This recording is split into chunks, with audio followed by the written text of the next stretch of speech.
Once upon a time there was a little boy called the Silly Billy.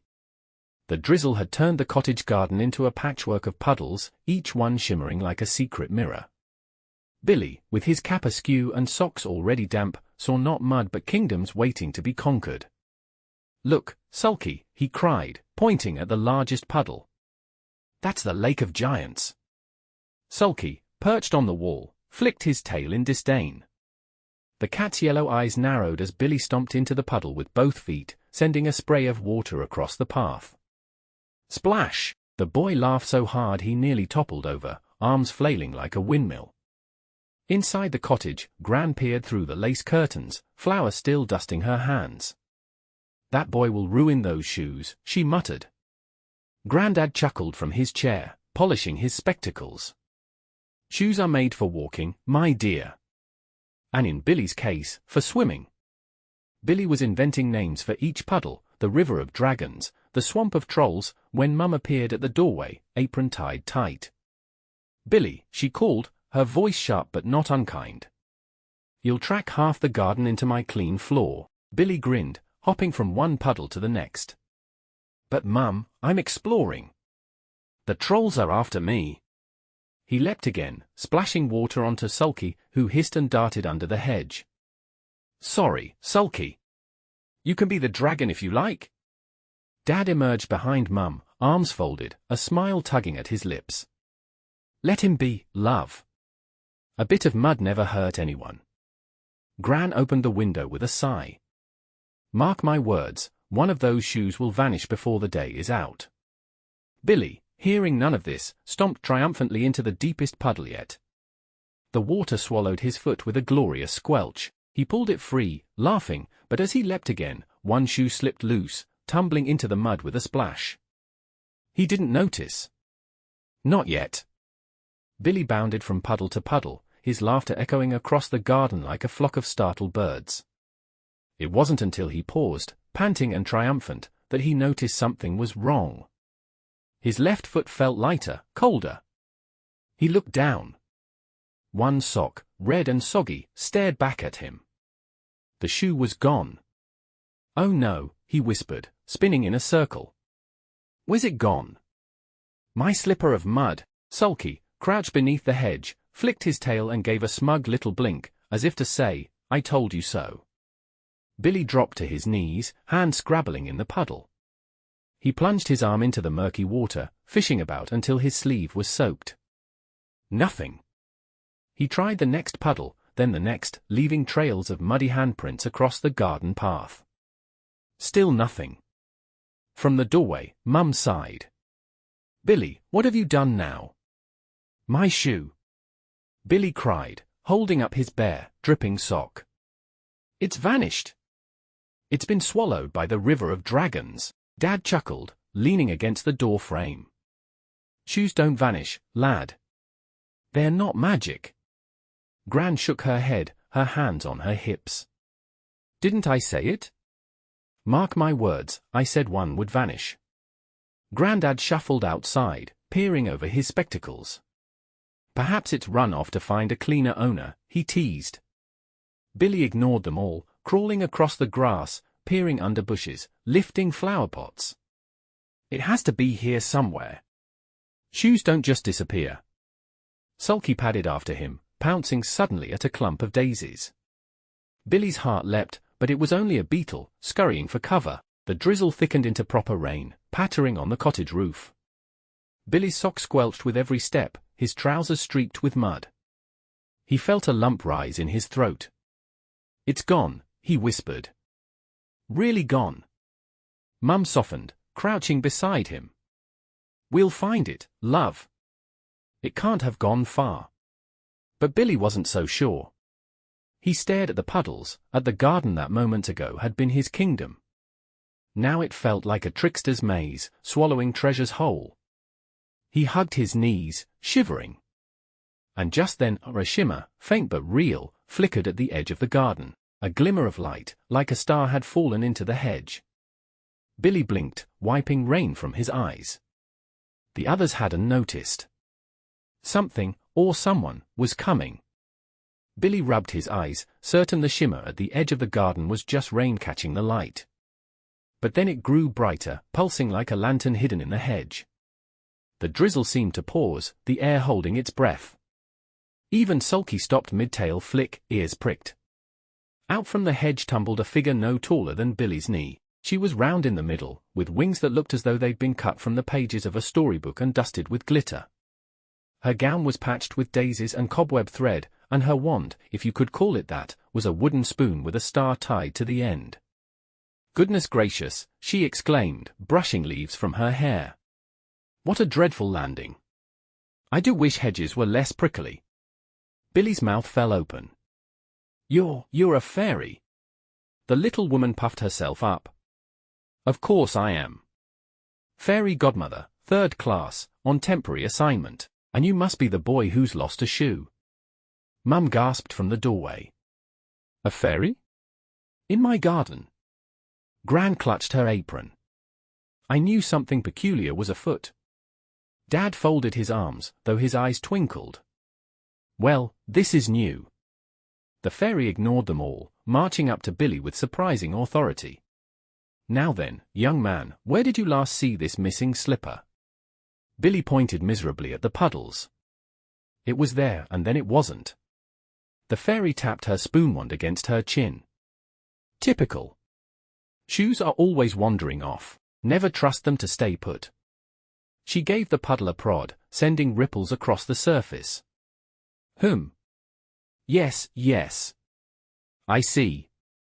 This will require a touch of magic."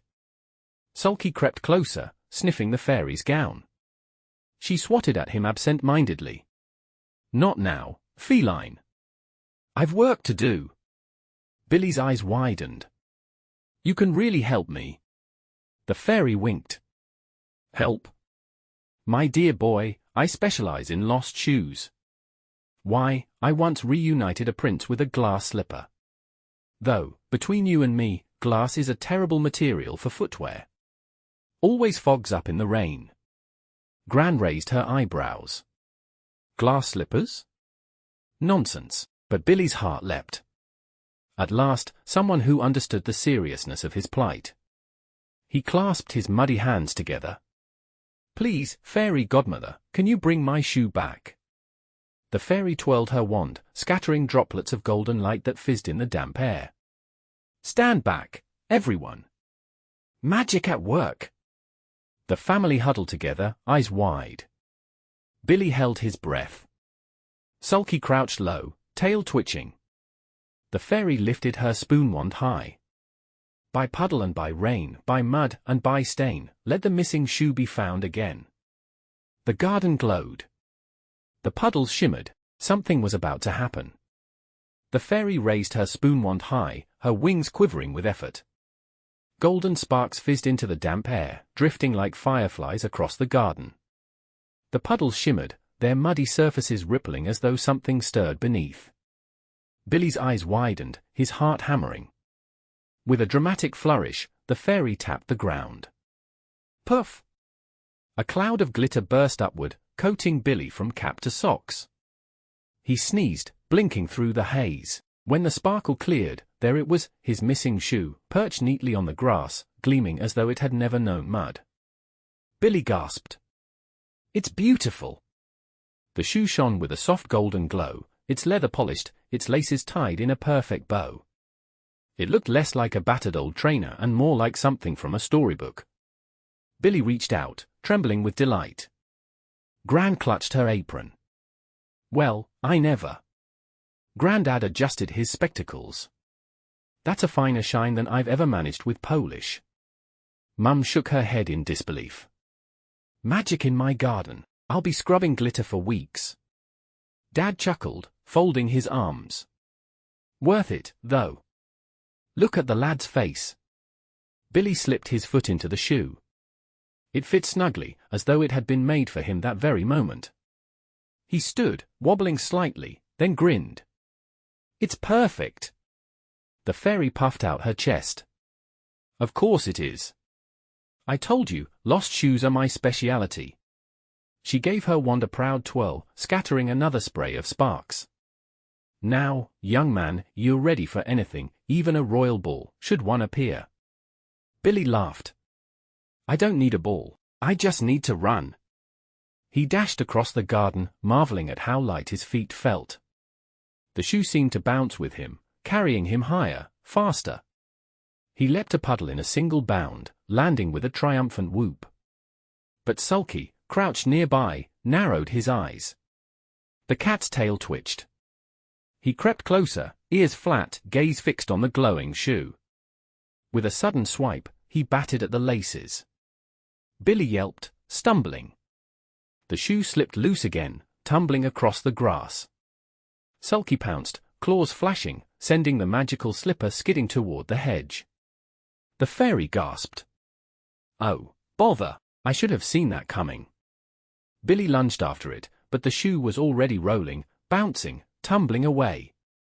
The glow lit up the garden like a lantern on the run.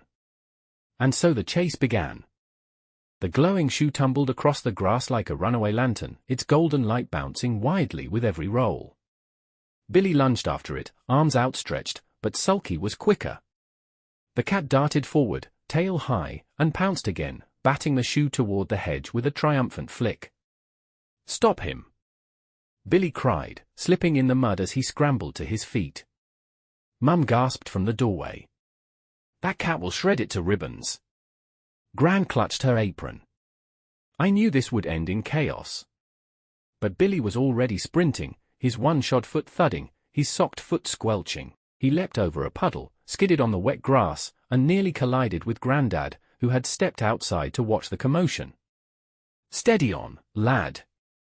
Grandad chuckled, though his eyes twinkled with mischief. You'll knock me flat before you catch that slipper. The fairy flapped her wings furiously, chasing after them with her spoon wand raised. Careful! That shoe is under warranty. Sulky darted left, then right, weaving through flower beds, scattering petals in his wake. The glowing shoe bounced ahead of him, as though it had grown a mind of its own. Billy gave chase, his laughter and frustration mingling in the damp air. Dad finally joined the fray, striding across the lawn with long steps. I'll cut him off, he called, arms folded no longer but swinging with determination. But Sulky was sly. At the last moment, he veered toward the vegetable patch, sending the shoe tumbling into a row of cabbages. Billy dove after it, landing with a squelch that left him plastered in mud from chin to knee. He emerged clutching only a cabbage leaf, dripping and defeated. Sulky reappeared on the wall, the shoe dangling from his teeth, glowing like a captured star. He dropped it with a thud, then sat primly beside it, licking his paw as if nothing unusual had happened. Billy staggered forward, panting. At last! He reached for the shoe, but before his fingers touched it, a gust of wind swept across the garden. The shoe rolled once more, bouncing down the path and out of sight. The fairy groaned. Oh, splendid! Now it's gone wandering again. Billy's heart sank. The chase wasn't over. In fact, it had only just begun. The golden glow of the runaway shoe had vanished down the garden path, swallowed by hedges and shadows. Billy stood panting, mud streaked across his cheeks, one sock squelching miserably. For a moment, the whole family was silent, listening to the patter of rain on leaves. Then Gran clapped her hands together. Well, we can't just stand here gawping. If that shoe's gone wandering, we'd best find it before the cat does. Mum sighed, tying her apron tighter. Honestly, a magical slipper in my garden. What next? Flying teapots. Dad chuckled. Come on, love. Let's make a game of it. Everyone spread out. And so the search began. Billy darted toward the hedge, peering under brambles, his heart thumping with urgency. He imagined the shoe glowing faintly in the undergrowth, waiting for him like buried treasure. Here, Slipper, Slipper, he whispered, as though it might respond like a pet. Gran shuffled toward the vegetable patch, muttering about ruined cabbages. She lifted leaves, poked at the soil with her walking stick, and scolded Sulky, who prowled nearby with suspiciously muddy paws. Don't you dare hide it, you rascal! Grandad, ever the detective, produced a magnifying glass from his pocket. Aha! Footprints, he declared, bending low. One small, one feline. The trail is clear. He followed the prints with exaggerated care, though they mostly led in circles. Mum checked the flower beds, brushing raindrops from her hair. If I find it among my roses, there'll be trouble, she warned, though her lips twitched with a smile. Dad strode toward the gate, scanning the lane beyond. If it's rolled out here, we'll need to check the road. Billy's search grew more frantic. He crawled under the bench, peered into watering cans, even checked the birdbath. Nothing. His chest tightened. What if the magic had carried it away forever? The fairy fluttered overhead, her wings drooping. Oh dear, oh dear. This wasn't in the handbook. I'll be demoted for sure. Billy clenched his fists. We can't give up. It has to be here. And then, a glimmer. Faint, but real. From beneath the old oak tree at the far end of the garden, a soft golden light pulsed, like a heartbeat. Billy gasped. There. He pointed, and the family turned as one. Together, they hurried toward the tree, hope rising with every step. The family gathered beneath the old oak tree, breath misting in the cool air. There, nestled among the roots, pulsed the golden glow of the missing shoe. It looked almost alive, its light flickering like a heartbeat. Billy's eyes widened. There it is, he cried, darting forward. Careful, lad, Grandad warned, holding out a hand. It might take off again. But the shoe lay still, as though it had finally grown tired of its adventure. Sulky prowled nearby, tail twitching, but Gran wagged her finger. Not another paw on that slipper, you hear me? The cat gave a disdainful blink and slunk away. Billy knelt, his muddy fingers trembling as he reached for the shoe. The glow softened at his touch, as if recognizing its rightful owner. He slipped his foot inside, and for the first time all day, both shoes were firmly in place. Mum crouched beside him, brushing damp hair from his forehead. There now. Fits as though it was made for you. Billy grinned, wiggling his toes. It feels perfect. Dad chuckled, folding his arms. Well, that's a relief. I was beginning to think we'd need to hire a locksmith for footwear. The fairy fluttered closer, her wings drooping but her smile triumphant. There we are. A proper ending. Lost shoe found, boy restored, balance returned. She tapped her spoon wand against the ground, sending a final sprinkle of glitter across the grass. My work here is done. Gran clasped her hands. And not a moment too soon. Supper's nearly ready. Billy stood, testing his steps. The shoes no longer glowed, but they felt sturdy, comfortable, and somehow special. He looked around at his family, Mum's gentle smile, Dad's amused eyes, Gran's fussing, Grandad's twinkling gaze, and felt warmth spread through him. Thank you, he whispered, not just to the fairy, but to all of them. The fairy gave a little bow. Remember, young man, magic is only half the story. The rest is what you make of it. With that, she shimmered once, twice, and vanished into the drizzle, leaving only a faint sparkle in the air. Billy stared at the spot where she'd been, then down at his shoes. He felt taller somehow, braver. He had a story to tell, and he couldn't wait to share it. The rain had eased by evening, leaving the cottage wrapped in a golden glow. Inside, the fire crackled, casting flickers of light across the walls. Billy sat cross-legged on the rug, both shoes firmly on his feet at last, a storybook open in his lap. His cheeks were still smudged with dried mud, but his grin was brighter than any polish. Around him, the family gathered in a circle. Mum sat with her legs tucked neatly beneath her, eyes soft as she watched her son. Dad leaned back against the chair, arms folded, a chuckle rumbling in his chest. Gran clasped her hands, her face alight with pride, while Grandad peered over his spectacles, nodding as though he'd been waiting for this moment all day. Sulky sprawled nearby, tail curled, eyes half-closed in his usual unimpressed fashion. Every so often, he gave a disdainful flick of his ear, as if to remind them all that he had played a very large part in the day's drama. Billy cleared his throat with exaggerated importance. Once upon a time, he began, there was a boy who lost his shoe. Not just any shoe, a muddy, magical, runaway shoe. His arms flung wide, his voice rising and falling with theatrical flair. The family laughed, leaning closer as he retold every detail, the puddles that became kingdoms, the fairy who tumbled out of the hedge, the glowing slipper that rolled and bounced and refused to stay put. He mimed Sulky's pounces, Gran's scolding, Dad's folded arm chuckles. Each moment grew larger in the telling, embroidered with Billy's imagination until the ordinary garden adventure shimmered like a fairy tale. And in the end, Billy declared, holding up both feet proudly, the shoe came home. Because magic is real, but family is the best kind of magic there is. For a heartbeat, the room was quiet, filled only with the crackle of the fire. Then Mum reached out, brushing his hair back. Well said, love. Gran dabbed at her eyes.